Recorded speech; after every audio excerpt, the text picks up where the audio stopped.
this is my book. It's called Unthinkable. I wrote this book because of my own personal experience. First, I had been a lawyer. I graduated from law school in 1992. I went to work at a personal injury law firm the Monday after law school, and it's all I've ever done. When you do this work, just like you might imagine, in the back of your mind, you kind of hope and pray that you never are on the other side of one of those knocks on the door or calls to say that a loved one of yours has been hurt or killed. When you do this job, you kind of get to experience the randomness within which this actually occurs. And so you recognize it could happen to any family. You just hope it's never yours. And I was lucky for the first 27 years of my practice that it never happened to my family. But unfortunately, on April the 28th of 2020, my own mom was killed. And she was killed in a horrific way. She was run over by a concrete mixer truck while walking across a crosswalk with a walk sign. And we lost my mom. And we have a very close family. We're very close to my mom, and she had 9 grandchildren. And, I, of course, here I was, a personal injury lawyer. I should know and have all of the answers. And my family leaned on me heavily, as they should have. Thank goodness I had my law partner who immediately went to work to try to get some answers as to what happened out there. And it was invaluable in our investigation of my mom's death. But I really recognized through this process how holistic the needs are for families who are going through this kind of event. And my sister, frankly, my sister, who's a doctor, she's a smart woman, she asked me some questions, very straightforward questions. So Kyle, the guy who killed mom, he's a commercial driver. He's going to go to jail for a long time, right? And you're not going to like the answer to that question, because if it's negligence, they probably aren't going to jail for a long time, if at all. My sister said, I was up at night. I just trying to find out more information about what's going to happen to us and to mom's stuff. And I got to tell you, Kyle, all I see when I start typing this stuff into Google is some ad pops up that says, "Hey, congratulations, I'm a lawyer. If somebody's been killed, call me and I'll get you a whole bunch of money."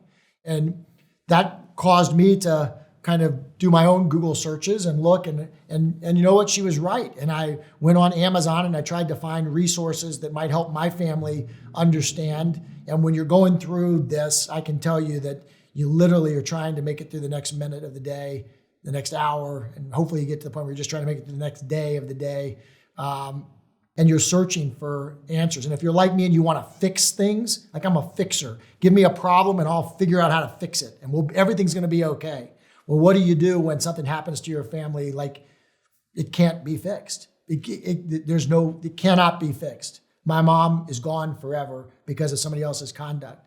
So through this process and through the healing of this loss that I went through, I really recognize, I'm in a very unique position to help families.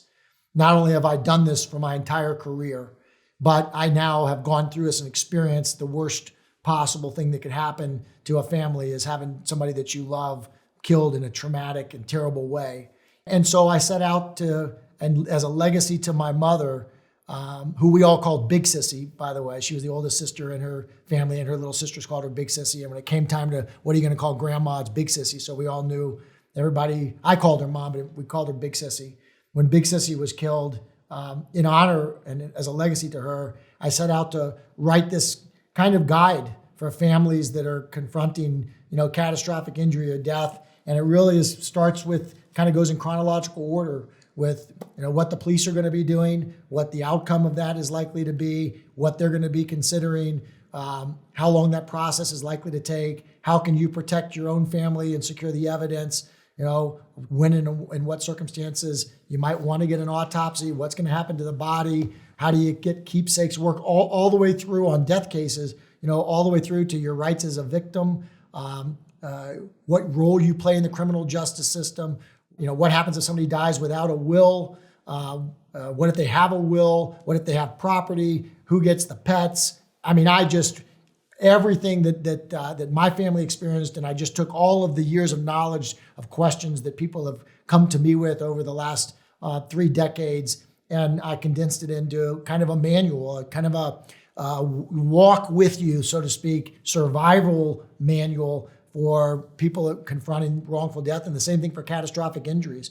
What to do what questions to ask the doctors, how to request a family meeting, what happens at those meetings, what are your rights under the Americans with Disabilities Act, what are your rights under the Fair Housing Act, what are your rights, what are your rights in your employment under the your state employment law. And then I put also included appendices that have all the victims' rights statutes for all 50 states, the wrongful death statutes for all 50 states, the probate statutes and the appendices. So kind of this guidebook. And I told the publisher when I was writing it, my goal is if it helps one family through this process, then it'll be a success. And it'll be, I think when somebody's killed, or like it happened to my mom, you try to find some way to make good out of bad. You see it happen all the time. And it's just this movement within you to try to not have your lost loved one be forgotten, or have it occur with no sense or no purpose whatsoever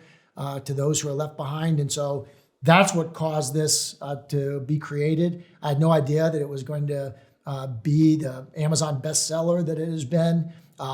Forbes magazine picked it up and put it last summer on its they have a life hack books, just if you want information about something that could happen and how you would approach it. And it really, I've had people read it and write to me and say, gosh, this made me go write a will or get a trust, because they learned things about what would happen if something happened to them, or how to make sure that they've made provisions for what would happen to their pets, or just various things. People have reached out with such gracious emails and contacts to me. Kirkus Reviews did a review of it, which, other than the New York Times, it's probably the most known review for books, and gave it excellent reviews. And so, and then I give it for free to victims advocates throughout the country. I've given more than 10,000 of these books away to victims advocates around the country as a legacy to my mom, because those people are coming in contact with victims on a regular basis, and whether it's military victims advocates or every state police department of any size or DA's office has victims advocates in them. And so it's been, I think, a great resource. I'm real proud of I wish I had never had to write it. I wish I'd never thought of writing it, frankly, because my mom would still be here. I didn't write it for all those years. And I say right on the back of it, I hope, I'd start right here. This is a book I hope you never have to read. But if you do, I hope it provides you with the answers you need to the very difficult questions that begin to swirl around you. And so that's what the book is about.